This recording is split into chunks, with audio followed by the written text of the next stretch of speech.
How did Charlotte do with the coronavirus in 2020? Today I share some of the outcomes that COVID-19 left in Charlotte-Mecklenburg. For more information about the data sources in this video, check the description box. Let's start.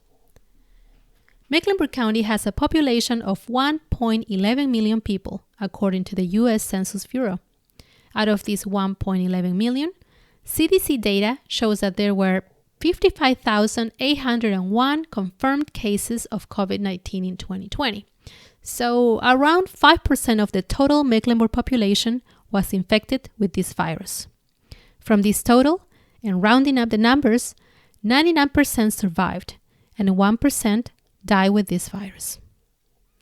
There were also some instances in which the outcomes were missing or unknown, and it represents 0.03% of all cases. So we can say that the vast majority of people who contracted COVID-19 survived this virus. Now that we have seen these general outcomes, let's see death cases in more detail.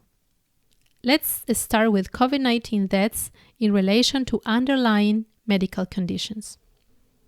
According to CDC data, 60% of all COVID deaths in Mecklenburg County did present underlying medical conditions. 36% of COVID deaths was unknown whether they had underlying medical conditions or not, and only 3% of all deaths did not have underlying medical conditions.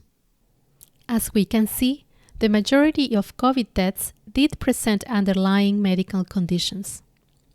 Lastly, let's see the number of COVID deaths connected to long-term care facilities, or LTCs. According to MECNC data, 49% of COVID deaths are connected to LTCs, and the remaining 51% are not.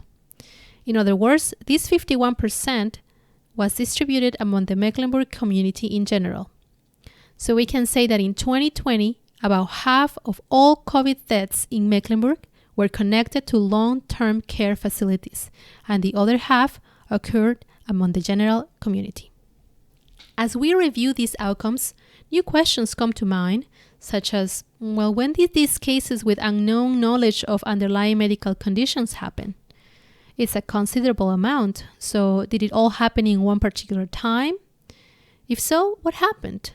Or maybe it was spread out throughout the year. I'm also curious about outcomes for different age groups. Did age affect infection? Did it affect the outcome too? If so, in what way? Anyway, each finding generates its own follow-up questions. What other questions would you like to see answered with data? Let us know in the comments. I hope you liked this video as much as I enjoyed going through the data searching for answers to my curious questions. Stay well. I'll see you next time.